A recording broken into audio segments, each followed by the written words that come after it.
آندھی پارٹ 35 آواز لبابہ حیدر پیشکش اردو ناولز اور پرائڈ۔ مولوی عصمت اللہ خان نے اپنی صدری کی جیب سے ایک طے شدہ کاغذ نکالا۔ اس کاغذ پر سیاہ روشنائی سے کچھ لکھا تھا۔ مولوی عصمت اللہ نے کہا، یہ مقامی جرگے کے سربراہ کی طرف سے ہے۔ اس میں مقامی قانون کی وضاحت کرتے ہوئے لکھا گیا ہے کہ اگر کسی شخص کے چہرے پر ایسا زخم لگایا جائے جس سے وہ بد شکل ہو جائے تو اس کے بدلے مضروب ایک عورت کا رشتہ مانگ سکتا ہے، اور ضرب لگانے والا شخص یا گھرانہ یہ رشتہ دینے کا پابند ہوگا۔ اب قانون کی رو سے ضروری ہے کہ وہ عزت جو تمہیں توقی خانم کی طرف سے دی جا رہی ہے اسے قبول کر دو۔ مولوی صاحب، اس بستی میں مجھے صرف آپ ہی کی آنکھوں میں سچی ہمدردی اور محبت نظر آئی ہے۔ آپ کو تو میرا دکھ سمجھنا چاہیے۔ آپ جانتے ہیں میں ایک شادی شدہ عورت ہوں، مجھے زبردستی یہاں لائے گیا ہے۔ میں توقی خانم کی خواہش پر کیوں کر اپنا سر جھکا سکتی ہوں؟ مولوی صاحب میری بات میں وزن محسوس کر رہے تھے۔ ان کے چہرے پر کرب کے آثار نظر آتے تھے۔ تم 100% ٹھیک بات کر رہی ہو بیٹی، اور طرفہ تماشا یہ ہے کہ میں بھی غلط نہیں کہہ رہا۔ ہم سب اپنی اپنی معاشرت کے قیدی ہیں۔ خود کو خدائی قوانین کے سانچے میں ڈھالنے کی بجائے ہم نے خدائی قوانین کو اپنی روایات اور خواہشات کے سانچے میں ڈھال رکھا ہے۔ میں صرف اتنا کہنا چاہتا ہوں کہ تم اپنے رویے میں تھوڑی سی نرمی پیدا کرو۔ اس موقع پر مولوی صاحب نے اپنی آواز ذرا دھیمی کر لی۔ اگر تم اپنے رویے میں ذرا نرمی پیدا کرو گی تو توقی خانم سے تمہارے فوری تصادم کا خطرہ ٹل جائے گا۔ اس سے توقی خانم کو سوچنے کا موقع ملے گا اور تم بھی اپنے حالات کو بہتر طور پر جان و پرکھ سکو گی۔ اللہ بڑا مہربان ہے، ہو سکتا ہے اس دوران کوئی درمیانی راستہ نکل آئے۔ مولوی صاحب کی باتوں میں ہمدردی اور غمگساری کوٹ کوٹ کر بھری ہوئی تھی۔ مجھے وہ وقت یاد تھا جب انہوں نے بڑی دلیری سے میرے اور حاجت خان کے درمیان آ کر میری جان بچائی تھی۔ میرا دل چاہا کہ دل و جان سے انہیں اپنا بزرگ سمجھ کر ان سے مشورہ طلب کروں۔ مولوی صاحب، اب آپ بتائیں، توقی خانم سے میرا رویہ کیا ہونا چاہیے؟ تم خاموش رہو، تمہاری طرف سے میں بات کروں گا۔ میں اسے بتاتا ہوں کہ تم نے سوچنے کے لیے کچھ وقت مانگا ہے اور وہ 2-3 ماہ تک اس معاملے کو چھڑنے سے باز رہے۔ تم بھی کوشش کرو کہ توقی خانم اور سکینہ سے تعلقات ٹھیک رہیں۔ توقی خانم کے کہنے پر میں روز مدرسے میں مولوی صاحب سے دم کرانے جانے لگی۔ ایک دن میں گئی تو مولوی صاحب نے کہا، کل ذرا جلدی آنا، ہو سکے تو ظہر کے بعد ہی آ جانا۔ اگلے روز میں عصر سے تھوڑی دیر پہلے مدرسے پہنچی تو مولوی صاحب حجرے میں میرے ہی منتظر تھے۔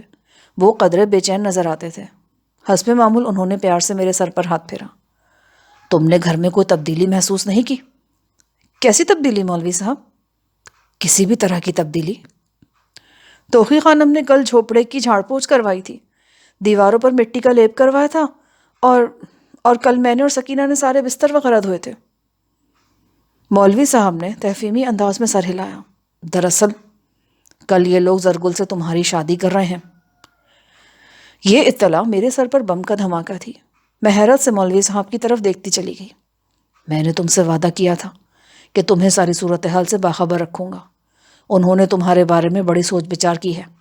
میں اس نتیجے پر پہنچا ہوں کہ تمہارا تعلق ہمارے قبیلے سے نہیں ہے، لہٰذا اس قبیلے کے قوانین سے قطع نظر تمہیں اپنے فیصلے کرنے کا حق حاصل ہے۔ اب تم بتاؤ، تم چاہتی کیا ہو؟ مولوی صاحب، آپ ایک ایک بات جانتے ہیں، پھر مجھ سے کیوں پوچھ رہے ہیں؟ مولوی صاحب کچھ دیر سر جھکا کر سوچتے رہے، پھر فیصلہ کن انداز میں بولے، اٹھو، آؤ میرے ساتھ۔ میں کسی معمول کی طرح کھڑی ہو گئی۔ وہ مجھے لے کر حجرے کے عقبی دروازے سے نکلے اور ایک برآمدے نما جگہ سے گزر کر ایک جھونپڑے میں داخل ہو گئے۔ یہاں چند عورتیں موجود تھیں۔ میں نے اندازہ لگایا کہ ان میں ایک مولوی صاحب کی بیوی اور ایک بیٹی بھی ہے۔ مولوی صاحب نے اپنی بیٹی کو اشارہ کیا۔ وہ اٹھی اور ایک ٹرنک میں سے سفید رنگ کا ٹوپی والا دیسی برقع لے آئی۔ مولوی صاحب نے برقع مجھے تھماتے ہوئے کہا، اسے پہن لو۔ میں نے ان کی ہدایت پر عمل کیا۔ دوسری عورتیں بھی شاید میری ہی آمد کی منتظر تھیں۔ انہوں نے جلدی جلدی برقعے پہن لیے یا چادروں کو اس طرح لپیٹ لیا کہ آنکھوں کے سوا چہرے کا کوئی حصہ ظاہر نہ رہا۔ یہ کل 5 خواتین تھیں اور 5 مولوی صاحب کے اپنے گھرانے سے لگتی تھیں۔ مولوی صاحب نے سب عورتوں کو باہر جانے کی ہدایت کی، اور جب میں ان کے ساتھ جھوپڑے میں تنہا رہ گئی تو وہ بڑی شفقت سے بولے، تیری پورا کے مزار پر ایک بزرگ ہستی آئی ہوئی ہے۔ چار باغ سے پیر سید حسن صاحب کے مرید خاص ہیں. یہ سب عورتیں وہاں ان کا واز سننے جا رہی ہیں. تم بھی ان میں شامل ہو جاؤ. 6-7 میل کا فاصلہ ہے. تریپورہ سے 1 میل ادھر ایک راستہ مغرب کی طرف نکلتا ہے. میری بیوی تمہیں بتا دے گی. اس کا اشارہ پاتے ہی تم دوسری عورتوں سے پیچھے رہ جانا. وہاں تمہیں 2 لڑکے ملیں گے. ان کے نام انیس اور رحمان ہیں. دونوں حافظ قرآن اور میرے شاگرد ہیں. انہوں نے وعدہ کیا ہے کہ وہ تمہارے وہاں پہنچنے تک ایک خچر کا انتظام کر دیں گے. وہ اس علاقے کی ساری اونچ نیچ جانتے ہیں. رات رات میں وہ تمہیں اس سڑک تک پہنچا دیں گے جو پل کی طرف جاتی ہے. صبح 9-10 بجے وہاں سے پہلی بس گزرتی ہے. تم بآسانی اس پر سوار ہو سکو گی. مولوی صاحب نے مجھے سب کچھ سمجھا بجھا کر اور کچھ نقد دے کر اپنی عورتوں کے ساتھ روانہ کر دیا. وہ عورتیں ایک دوسرے گھر میں پہنچیں. یہاں 15-20 مزید برقع پوش عورتیں تیار بیٹھی تھیں. کچھ دیر بعد عورتوں کا یہ قافلہ 3 مسلح نوجوانوں کی میت میں تریپورہ کے مزار کی جانب روانہ ہوا. راستے میں 1-2 عورتوں نے مولوی صاحب کی بیٹی سے میرے بارے میں دریافت کیا. اس مہربان عورت نے انہیں تسلی بخش جواب دے کر میرے سر سے خطرہ ٹال دیا. مجھے افسوس ہونے لگا کہ ایک نیک گھرانے کی نیک خاتون کو میری خاطر جھوٹ بولنا پڑ رہا ہے. عصر کے کچھ دیر بعد ہم تریپورہ کی طرف 3-4 میل کا فاصلہ طے کر چکی تھیں. سب کچھ ٹھیک جا رہا تھا مگر پھر اچانک ہمارا سارا منصوبہ درہم برہم ہو گیا. اچانک عقب میں گھوڑوں کی ٹاپیں سنائی دیں. دوسری عورتوں کے ساتھ ساتھ میں نے گھوم کر دیکھا. 7-8 گھڑ سوار تیزی سے ہماری جانب آ رہے تھے. ان میں چادر پوش توقی خانم کو دیکھ کر میرا دل دھک سے رہ گیا. اس قافلے کے پیچھے توقی خانم کے آنے کا کیا کام تھا؟ توقی کے ساتھ اس کا جیٹ اور بستی کا ملک لندو خان بھی تھا. لندو خان کا چہرہ دور سے ہی بتا رہا تھا کہ وہ غصے سے بھرا ہوا ہے. ایک ساتھ کے اندر اندر آنے والی مشکل کا سارا نقشہ میری نگاہوں میں گھوم گیا. میں نے فوراً فیصلہ کیا اور عورتوں سے علیحدہ ہو کر تیزی سے جھاڑیوں کی اوٹ میں ہو گئی. یہ سب کچھ اتنی جلدی ہوا کہ مولوی صاحب کی بیوی یا بیٹی کو بھی خبر نہ ہو سکی. مجھے دور سے لندو خان کی کڑکتی ہوئی آواز سنائی دی. وہ اپنے گھڑ سواروں کو پکار کر کہہ رہا تھا، روکو ان کو، سب کو روکو. اس کا اشارہ قافلے کی عورتوں کی طرف تھا. اب شبے کی کوئی گنجائش نہیں رہی تھی کہ بستی میں میری غیر موجودگی کا پتہ چل چکا ہے. میں نے برقع اتار کر بغل میں لیا اور تیزی سے نشیب کی طرف بڑھنے لگی. کچھ معلوم نہیں تھا کہ میں کس طرف جا رہی ہوں. بس یہی خیال تھا کہ اس مقام سے دور چلی جاؤں. قریباً 2 فرلانگ تک میں اسی طرح بھاگتی چلی گئی. پھر ایک جگہ بیٹھ گئی. جس جگہ میں بیٹھی وہاں قریب ایک کھو تھی. کھو کے دہانے پر پالک کے پتوں جیسی سبزی سی اگی ہوئی تھی. ان پتوں کو پھلانگ کر میں نے کھو میں جھانکا. یہ چھپنے کے لیے ایک نہایت موزوں جگہ تھی. یوں لگ رہا تھا جیسے دست قدرت نے یہ پہاڑی اور یہ کھو خاص طور پر آج ہی کے دن کے لیے بنا رکھی تھی. اس کی بناوٹ میں اندر چھپنے والے کی ہر سہولت کا خیال رکھا گیا تھا. نہ صرف وہ ہموار تھی بلکہ اس کا دہانہ بھی ایسے رخ پر تھا کہ نشیب سے بالکل دکھائی نہیں دیتا تھا. مجھے معلوم تھا ایسی جگہوں پر کیڑے مکوڑوں کا خطرہ رہتا ہے، لیکن کھو سے باہر بھی تو زہریلے سانپ پھنکار رہے تھے. میں دھڑکتے دل کے ساتھ کھو کے اندر چلی آئی اور ایک طرف سمٹ کر بیٹھ گئی. چند منٹ بعد مجھے نشیب میں زور زور سے بولنے کی آوازیں آنے لگیں. اس ویرانے میں توقی خانم، لندو خان اور اس کے کارندوں کے سوا اور کون ہو سکتا تھا؟ وہ بلند آواز میں چیخ چلا رہے تھے اور ایک دوسرے کو میری تلاش کے سلسلے میں ہدایات دے رہے تھے. نیم تیرگی میں اب میری آنکھیں دیکھنے کے قابل ہو چکی تھیں. اچانک مجھے اندازہ ہوا کہ یہ کافی کشادہ کھو ہے، قریباً ایک درمیانے سائز کے کمرے جتنی، اور اس میں پہلے سے کوئی شخص موجود ہے. خوف کی ایک لہر میرے جسم میں دوڑ گئی. میں نے آنکھیں پھاڑ پھاڑ کر دیکھا. ایک طرف بجھے ہوئے کوئلے اور راکھ پڑی تھی، دوسری طرف ایک بوسیدہ کمبل ڈھیر تھا. کمبل کے ساتھ ہی پلاسٹک کی ایک بوتل رکھی تھی جس میں پانی تھا. یوں لگ رہا تھا جیسے ابھی چند منٹ پہلے کوئی اس کھو میں موجود تھا. میں 10 منٹ تک یوں ہی گم سم بیٹھی رہی. پھر دہانے کی طرف قدموں کی آواز آنے لگی. اب معلوم نہیں کس کے قدموں کی آواز تھی. توقی خانم اور لندو خان کا کوئی کارندہ تھا یا اس کھو کا مکین واپس آ رہا تھا. کھو میں رہنا جتنا خطرناک تھا، کھو سے نکلنا اس سے زیادہ خطرناک تھا. میں اسی ششوپنج میں تھی کہ کوئی لمبے لمبے ڈگ بھرتا اندر آ گیا. تاریکی کی وجہ سے وہ فوری طور پر مجھے نہیں دیکھ سکا اور میرے بالکل پاس بیٹھ کر راکھ کے ڈھیر پر لکڑیاں جمانے لگا. غالباً وہ اس پناہ گاہ سے لکڑیاں ڈھونڈ نہیں نکلا تھا. اس کا حلیہ دیکھ کر پہلے تو مجھے شبہ ہوا کہ ایک بار پھر بخشو سولنگی سے ملاقات ہو گئی ہے، لیکن نہیں، وہ سندھی ڈاکو بخشو سولنگی نہیں تھا. ہاں، اسی کی طرح بھری بھری داڑھی اور چوڑے شانوں والا کرخت چہرہ شخص تھا. اس نے شلوار قمیص پہن رکھی تھی. پاؤں میں بہت موٹے تلے والے سینڈل تھے. کندھے سے رائفل جھول رہی تھی. تھوڑی سی کوشش کے بعد اس نے آگ روشن کر لی اور یہی وہ وقت تھا جب اس کی نگاہ پہلی بار مجھ پر پڑی. چند لمحوں کے لیے وہ بھوچنکا رہ گیا. اس کی آنکھوں میں جلتی ہوئی آگ کا عکس تھا۔ اس ماحول میں وہ مجھے بڑا پراسرار سا لگا، بالکل کہانیوں کے کرداروں جیسا۔ کون ہو تم؟ اس نے چوکنے انداز میں پوچھا۔ اس کا ہاتھ خود بخود کندھے سے لٹکی رائفل تک پہنچ گیا۔ پھر جیسے میرے جواب دینے سے پہلے ہی ساری بات اس کی سمجھ میں آ گئی۔ یقیناً وہ پہاڑی سے نیچے گھڑ سواروں کو میری تلاش میں ادھر ادھر گھومتے دیکھ چکا تھا۔ اس نے رائفل کندھے سے اتار کر ہاتھ میں لے لی اور پھنکار کر بولا، کون ہو تم؟ کیا چوری کر کے آئی ہو؟ نہیں۔ پھر چھپی ہوئی کیوں ہو یہاں پر؟ وہ لوگ مجھے اغوا کر کے یہاں لائے ہیں۔ کون لوگ؟ پاؤندہ بستی والے۔ اچانک مجھے اندازہ ہوا کہ اجنبی اور میں صاف شستہ اردو میں بات کر رہے ہیں۔ وہ شکل و صورت سے بھی پنجاب ہی کا باشندہ لگتا تھا۔ اس کے 2 دانت دائیں جانب سے ٹوٹے ہوئے تھے۔ بات کرتے ہوئے خلا صاف نظر آتا تھا۔ عمر کوئی 35 سال رہی ہوگی۔ وہ لہجے سے مجھے سیالکوٹ کا لگا۔ جتنی حیرت سے وہ مجھے دیکھ رہا تھا، مجھے یہ سمجھنے میں بھی دشواری پیش نہیں آئی کہ وہ کوئی جرائم پیشہ شخص ہے جو قانون سے بھگ کر اس علاقے میں چھپا ہوا ہے۔ علاقہ غیر میں کسی ایسے چہرے کا نظر آ جانا بڑی بات نہیں تھی۔ اسے ایک سنگین اتفاق ہی کہا جا سکتا تھا کہ پاؤندہ بستی والوں سے بھاگ کر میں نے جس محفوظ پناہ گاہ میں پناہ لی تھی، وہاں ایک شخص پہلے سے پناہ لیے ہوا تھا، اور اس جرائم پیشہ شخص سے اس تنہا مقام پر کسی بہتری کی توقع رکھنا ابس تھا۔ لیکن مسئلہ پھر وہی تھا، اگر اندر سانپ تھا تو باہر بھی زہریلے حشرات تھے۔ مجھے توقع نہیں تھی کہ توقی خانم اور عمر شاہ لندو اتنی جلدی میرا پیچھا چھوڑ کر واپس چلے جائیں گے۔ وہ ابھی یقیناً اسی علاقے میں موجود تھے۔ ہم زبان اور ہم لہجہ ہونے کے ناطے میرے اور اجنبی کے درمیان ایک بے نام سا تعلق پیدا ہو گیا، اور نہ جانے کیوں مجھے امید پیدا ہو چلی کہ میں اس کے ساتھ اس پناہ گاہ میں کچھ وقت گزار سکوں گی۔ وہ مجھ سے پوچھنے لگا کہ میں پنجاب میں کہاں کی رہنے والی ہوں۔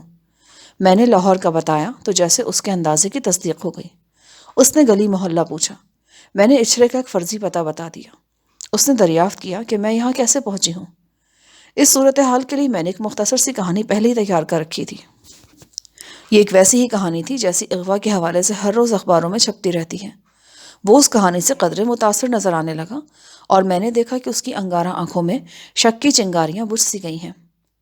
گفتگو کے دوران نشیب میں کتوں کے بھونکنے کی آوازیں بھی آنے لگی تھیں۔ یہ آوازیں میرے رگو پے میں سردی کی لہر دوڑا رہی تھیں۔ یہ وہی کتے تھے جو میں نے تھوڑی دیر پہلے خانہ بدوش گھڑ سواروں کے ساتھ دیکھے تھے۔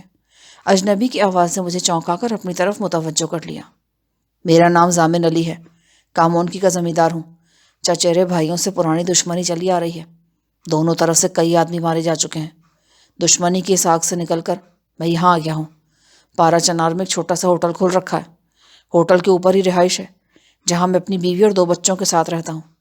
کل رات تری پورہ میں اپنے ایک واقف کار سے مل کر آ رہا تھا کہ تیز بارش شروع ہو گئی۔ مجبوراً اس جگہ رکنا پڑ گیا۔ چند فرلنگ آگے ایک برساتی نالہ ہے۔ بارش کے بعد اس کا پانی بہت چڑھ گیا ہے۔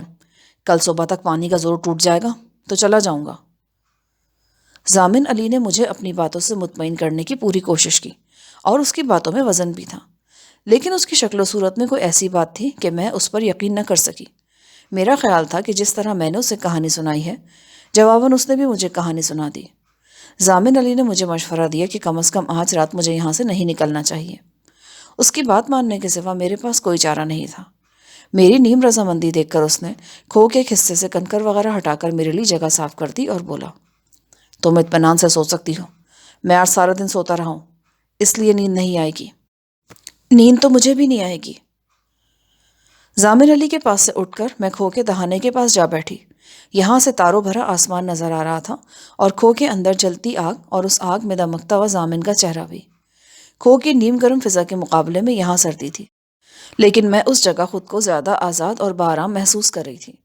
نیچے دور گھڑ سواروں اور کتوں کی چیخو پکار سرد اندھیرے کے سمندر میں دم توڑ چکی تھی۔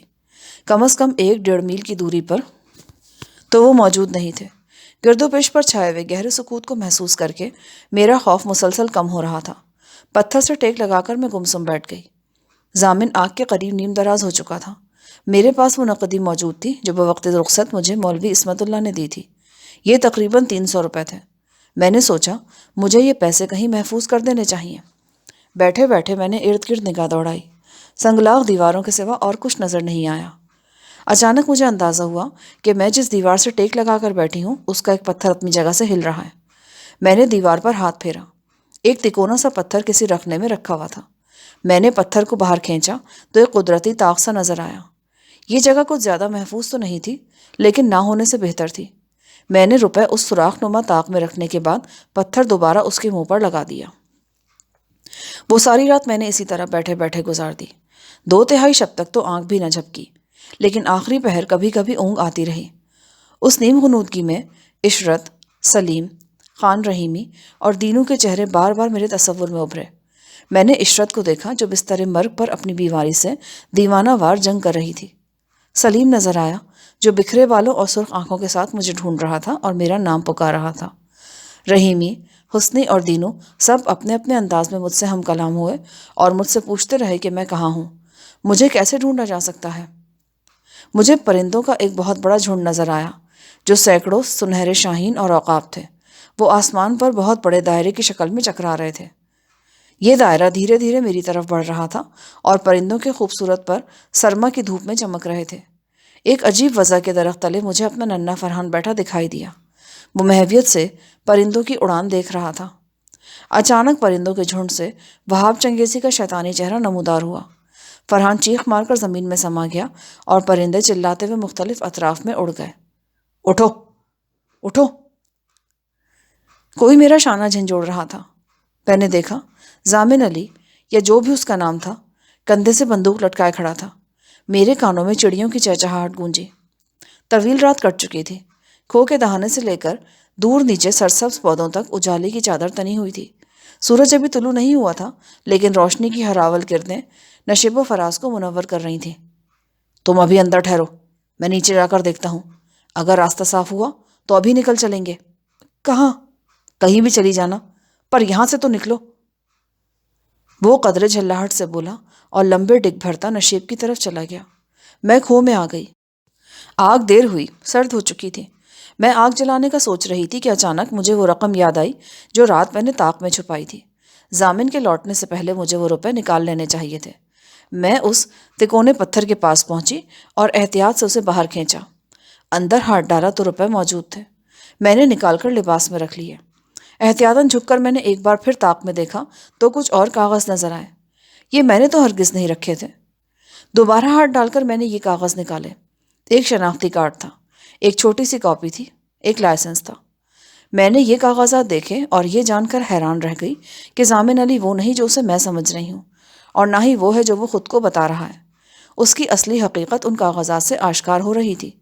اس طاق نما جگہ کو محفوظ جان کر اس نے کاغذات یہاں رکھے تھے اور اپنے روپے رکھنے کے لیے میری نگاہ انتخاب بھی اسی طاق پر پڑی تھی، بالکل جیسے اس کھو کے سلسلے میں ہوا تھا۔ ان کاغذات سے ظاہر ہوتا تھا کہ جسے میں مفرور مجرم سمجھ رہی ہوں وہ ایک پولیس انسپکٹر ہے جو ایک مفرور کے بھیس میں یہاں کسی شخص کی تلاش میں آیا ہے۔ میں سرتاپا لرز گئی۔ میرا یہاں ایک لمحے کے لیے رہنا بھی خطرے سے خالی نہیں تھا۔ میں نے کاغذات جلدی جلدی طاق میں واپس رکھے، پتھر کو اس کی جگہ پر ٹکا کر واپس مڑی تو ضامن علی لمبے لمبے ڈگ بھرتا کھو کی طرف آ رہا تھا۔ میں بے بسی سے ہونٹ کاٹ کر رہ گئی۔ ضامن کے چہرے پر اطمینان تھا۔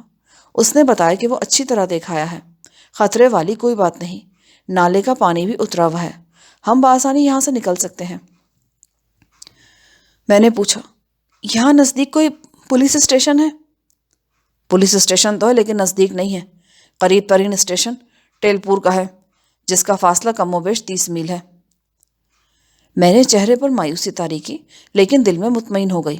اور میرے خیال میں تمہارا براہ راست پولیس تک جانا ٹھیک بھی نہیں ہے، بہتر ہے کہ تم پہلے اپنے وارثوں سے رابطہ قائم کر لو۔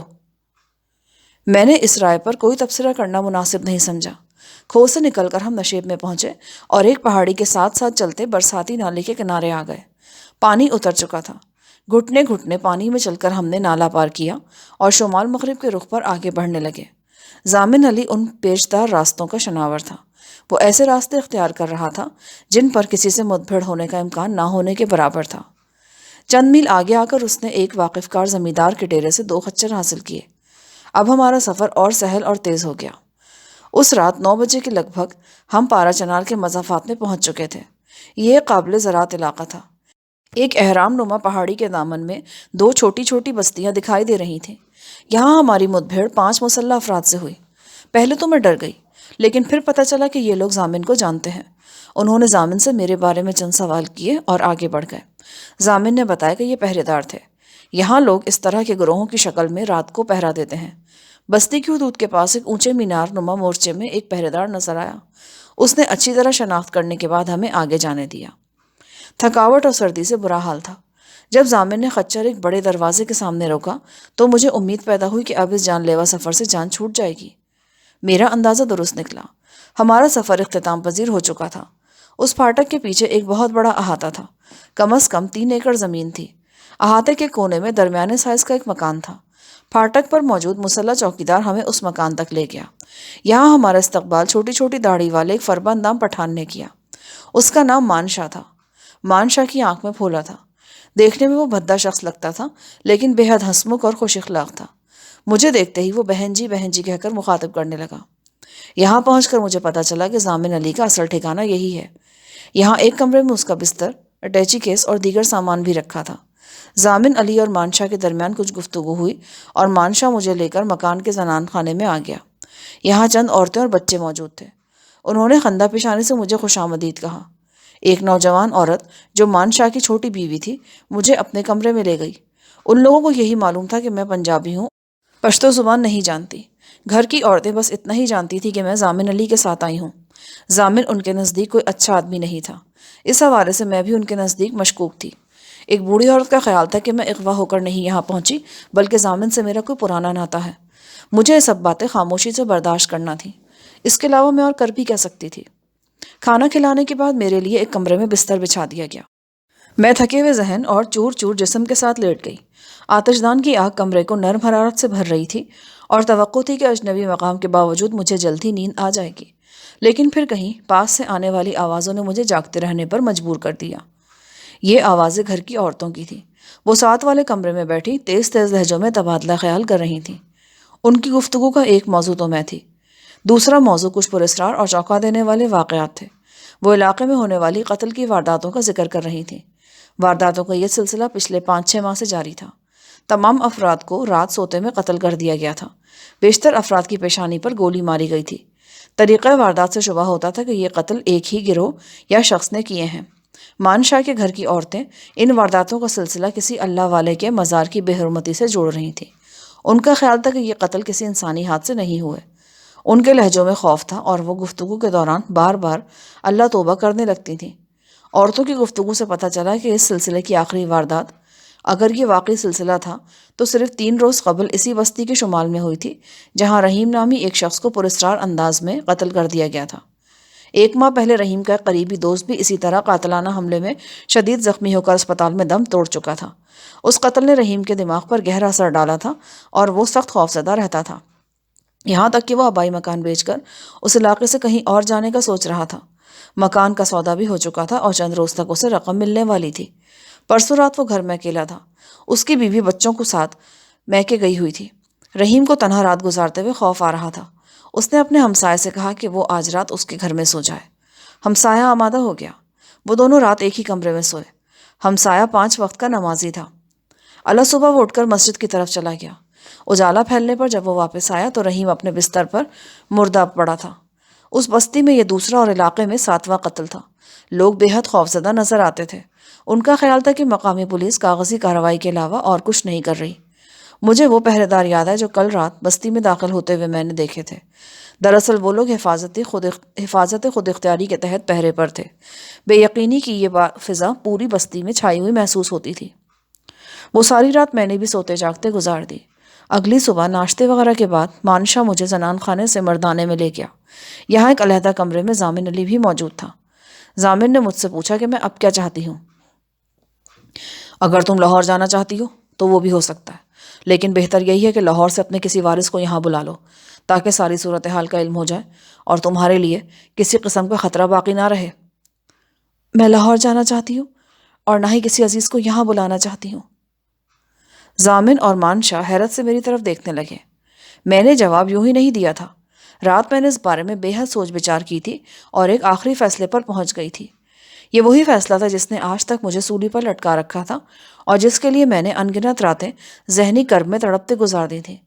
قدرت نے یہ فیصلہ میرے لیے خود بخود آسان کر دیا۔ سلیم پر جو آفت ٹوٹنا تھی وہ ایک بار ٹوٹ چکی تھی۔ وہ مجھے کھو چکا تھا۔ اس کے خواب بکھر چکے تھے۔ وہ سب کچھ ہو چکا تھا جو میرے فیصلے کے بعد ہونا تھا۔ اب دانشمندی یہی تھی کہ میں اسے دوبارہ اس اذیت سے گزرنے کا سامان نہ کروں۔ اس نے جتنا رونا ہے ایک ہی بار رو لے، میری ذات کو جتنا کوسنا ہے ایک ہی بار کوس لے۔ اب میں سلیم کی خاطر، اس کی محترم والدہ کی خاطر اپنی ذات کو اور فریب نہیں دے سکتی تھی۔ میں نے کھو کی پناہ گیری کے دوران ضامن علی کو جو کہانی سنائی تھی اس میں بتایا تھا کہ ایک بھائی کے سوا میرا اس دنیا میں اور کوئی قریبی عزیز نہیں ہے، اور شاید وہ بھی بحسن طریقے میری حفاظت نہ کر سکے، اور یہ بات ایک طرح درست تھی۔ لہٰذا جب مانشا اور ضامن علی کے سامنے میں نے یہ کہا کہ نہ میں لاہور جانا چاہتی ہوں اور نہ ہی کسی کو یہاں بلانا چاہتی ہوں، تو ضامن علی کو زیادہ حیرت نہیں ہوئی۔ مانشا بولا، لیکن بیٹی، ہم تمہیں اپنے پاس کیسے رکھ سکتے ہیں؟ ہمارے لیے ممکن نہیں ہے۔ میں خود بھی آپ کو زیادہ تکلیف نہیں دینا چاہتی۔ ایک دو ہفتوں میں میں اپنے بارے میں کچھ نہ کچھ سوچ لوں گی۔ بات ایک دو ہفتوں کی نہیں ہے بیٹی، تم ایک دو ماہ بھی رہ سکتی ہو، لیکن بالآخر تمہیں کوئی نہ کوئی حل تو نکالنا ہوگا۔ اس بات چیت کے بعد میں نے وہیں مانشا کے گھر میں 2 ہفتے گزار دیے۔ وقتاً فوقتاً ضامن علی بھی نظر آ جاتا تھا۔ اب یہ بات ثابت ہو چکی تھی کہ اس نے مجھ سے جھوٹ بولا تھا، یعنی پارا چنار میں اس کا کوئی ہوٹل تھا اور نہ بیوی بچے۔ وہ مفرور مجرم کے بھیس میں یہاں آیا تھا اور مانشا کے پاس رہ رہا تھا۔ اس کے پولیس انسپکٹر ہونے میں مجھے ذرا بھر بھی شبہ نہیں تھا۔ اس کی مصروفیات سے یہ بات ثابت ہوتی تھی کہ وہ پولیس انسپکٹر ہے اور کسی چکر میں یہاں ٹھہرا ہوا ہے۔ گمان غالب تھا کہ یہ ساری باتیں میرے سوا اور کسی کو معلوم نہیں۔ ایک رات جب مجھے نیند نہیں آ رہی تھی اور میں برآمدے میں ٹہل رہی تھی تو اچانک چھت پر دھم دھم کی آواز آئی۔ میں نے صحن میں نکل کر دیکھا، ایک سایہ منڈیر کے ساتھ بھاگتا ہوا مردانے کی چھت پر کود گیا۔ وہ مقامی لباس یعنی شلوار کرتے میں نہیں تھا، اور اس علاقے میں پتلون قمیض میں نے ضامن کے سوا کسی کے جسم پر نہیں دیکھی تھی۔ وہ یقیناً ضامن علی ہی تھا۔ اگلے 10-15 روز کے اندر چھوٹے چھوٹے کئی واقعات کے سبب میرا یہ شک یقین میں بدل گیا کہ ضامن علی کی یہاں موجودگی کی اصل وجہ وہی خوف و ہراس ہے جو علاقے کے لوگوں میں پھیلا ہوا ہے اور جس کا سلسلہ پرتشویش وارداتوں سے جوڑا جا رہا ہے۔ وہ ایک خوشگوار دوپہر تھی۔ میں کنبے کی دوسری عورتوں کے ساتھ گھر کے صحن میں بیٹھی گندم صاف کر رہی تھی۔ ہاتھ کام میں مصروف تھے اور ذہن سوچوں میں گم۔ مجھے یہاں آئے اب تقریباً 1 ماہ ہو چلا تھا۔ میں جانتی تھی کہ سرسے میں سلیم میرے لیے بہت بھاگ دوڑ کر چکا ہوگا۔ اس نے ہر وہ کوشش کر دیکھی ہوگی جو وہ کر سکتا تھا، اور اب وقت تھا کہ میں اپنی پناہ گاہ سے نکلوں اور اپنی تمام حسرتوں اور آرزوؤں کو سمیٹ کر جھنگ کے اس گاؤں میں پہنچ جاؤں جہاں مجھے اپنے بچے کے لیے انصاف مل سکتا تھا۔ میں اپنی سوچوں میں گم بیٹھی تھی جب میرے ساتھ کام کرتے ہوئے ایک نوکرانی نے ٹوٹی پھوٹی اردو میں یہ خبر سنائی کہ رات پستول صاف کرتے ہوئے مالک کے کندھے پر گولی لگ گئی ہے۔ مالک سے مراد اس کی مانشا تھا۔ یہ خبر سن کر مجھے حیرت ہوئی۔ میرے پوچھنے پر نوکرانی نے کہا کہ خطرے کی کوئی بات نہیں، معمولی زخم آیا تھا، گولی بھی نکل گئی تھی، اب مالک شہر ٹیکہ لگوانے گئے ہوئے ہیں۔ ابھی ہم یہ باتیں کر ہی رہے تھے کہ اندر سے رونے پیٹنے کی آوازیں آئیں۔ ساری عورتیں کام چھوڑ کر اندر بھاگیں۔ کمرے میں مانشا کی چھوٹی بیوی زارو قطع رو رہی تھی اور پاس ہی ایک ادھیڑ عمر ملازم خاموش کھڑا تھا۔ وہ خود بھی پریشان دکھائی دے رہا تھا۔ عورتوں نے مانشا کی چھوٹی بیوی کو گھیر لیا، کوئی اسے چپ کرانے لگی، کوئی رونے کی وجہ پوچھنے لگی۔ وہ مسلسل دہائی دیے جا رہی تھی اور ہاتھ مل مل کر کہہ رہی تھی، خدایا اب کیا بنے گا، یا اللہ اب کیا ہوگا۔ اس کمرے میں مانشا کی چھوٹی بیوی اور دوسری عورتوں کے درمیان جو گفتگو ہوئی اس سے انکشاف ہوا کہ رات مانشا کو گولی نہیں لگی بلکہ ماری گئی ہے۔ عورتوں سے جان بوجھ کر یہ بات چھپا لی گئی تھی، اور اس سے بھی تشویشناک اطلاع یہ تھی کہ قاتلانہ حملہ اسی انداز میں ہوا تھا جس انداز میں اس سے پہلے 7-8 وارداتیں ہو چکی تھیں۔ قاتل حسب سابق ایک ہی تھا۔ اس نے 38 بور کے ریوالور سے مانشا پر گولی چلائی تھی، لیکن مانشا جاگ رہا تھا۔ اس نے خود کو بچا لیا اور قاتل پر جھپٹا۔ قاتل نے اسے دھکا دے کر چارپائی پر گرا دیا اور کھلے دروازے سے بھاگ نکلا۔ موقع سے پاؤں کے جو نشان ملے وہ کھوجی کے بیان کے مطابق وہی تھے جو اس سے پہلی وارداتوں میں دیکھے گئے تھے۔ یہ ایک ماہر کھوجی تھا اور علاقے میں اس کی بات پر بہت اعتبار کیا جاتا تھا۔ مانشا کی چھوٹی بیوی کو واردات کے بارے میں ساری باتیں اس ملازم نے بتائی تھیں جو اب روتی پیٹتی عورتوں کے پاس خاموش کھڑا تھا۔ کچھ دیر بعد مانشا قصبے سے مرہم پٹی کرا کے واپس آ گیا۔ ضامن کے علاوہ 2 مسلح محافظ بھی اس کے ساتھ تھے۔ میں نے صاف طور پر محسوس کیا کہ مانشا کا سرخ و سفید چہرہ مرجھایا ہوا ہے۔ نامعلوم سفاق قاتل کے نشانے پر آ جانا معمولی بات نہیں تھی۔ جب ساری عورتیں مانشا کے گرد جمع تھیں اور اپنی اپنی ہراساں آوازوں میں وائے ویلا کر رہی تھیں تو مانشا کی والدہ، جس کی عمر 85-90 کے لگ بھگ تھی، صدمے سے بے ہوش ہو گئی۔ اسے زمین سے اٹھا کر چارپائی پر ڈالا گیا۔ اس کی سانس بڑی مشکل سے آ رہی تھی۔ سب کو فکر لاحق ہوئی کہ اماں جی کا چلچلا ہو گیا ہے۔ اسی وقت بستی کے حکیم کو بلایا گیا۔ وہ چند الٹی سیدھی دوائیں دے کر چلا گیا۔ ان دواؤں سے بوڑھی عورت کی حالت مزید بگڑ گئی۔ اس کے گلے کی خڑخڑاہٹ سارے گھر میں گونجنے لگی۔ ماحول تو پہلے ہی خوفناک سا ہو رہا تھا۔ اس نئی افتاد نے گھر کی سب عورتوں کو دہشت زدہ کر دیا اور انہوں نے وضو کر کے گھر کے کونے کھدروں میں مسلح بچھا لیے اور وظائف کرنے شروع کر دیے۔ میں نے ایک عورت کو کہتے سنا، وہ بڑے دعوے سے کہہ رہی تھی کہ بیمار کے گلے سے نکلنے والی ایسی آواز بھوت پریت کی نشانی ہوتی ہے، ضرور کچھ نہ کچھ ہونے والا ہے۔ ایک دوسری عورت نے تو مریضہ کے بستر کے گرد منڈلاتا ہوا ایک تاریک سایہ بھی دیکھ لیا۔ ان عورتوں کی توہم پرستی دیکھ کر میری حیرت گم ہو رہی تھی۔ سادہ لوہے کی بھی کھد ہوتی ہے۔ لگتا تھا یہ عورتیں ہر حد پار کر چکی ہیں۔